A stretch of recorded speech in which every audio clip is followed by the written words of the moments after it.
সকলকে স্বাগতম জানাচ্ছি আমার ইউটিউব চ্যানেলে।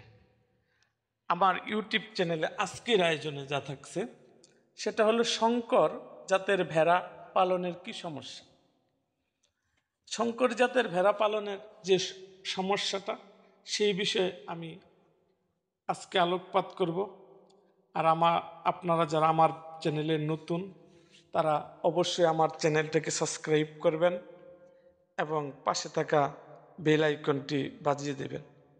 আপনার একটা সাবস্ক্রাইবার একটু শেয়ার আমার এই ভিডিও বানাতে আগ্রহী করবে। ভাইয়ার আমি মূলত আমার আমার নিজস্ব অভিজ্ঞতা থেকে আমি ভিডিওগুলো তৈরি করি।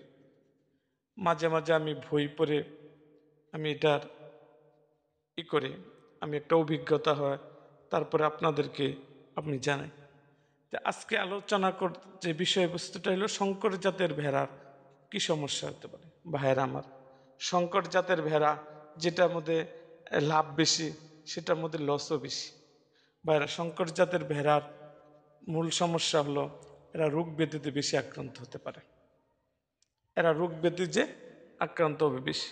দেশি ভেড়াটা এরকম রোগ ব্যাধিতে আক্রান্ত হবে না। আর শঙ্কর জাতের ভেড়ার মধ্যে আরেকটা সমস্যা হলো তারা গর্ভপাত বেশি করে। আপনার একটা শঙ্কর জাতের ভেড়া আপনার আছে, কিন্তু এটা গর্ভপাতটা বেশি করে দেয়। একটা যদি গর্ভপাত করে আপনার নিশ্চয়ই এটা আপনার জন্য ক্ষতির কারণ। এটা হলো শঙ্কর জাতের ভেড়ার আজ এই পর্যন্তই। যদি আমার চ্যানেলে নতুন হন অবশ্যই আমার চ্যানেলটি সাবস্ক্রাইব করুন।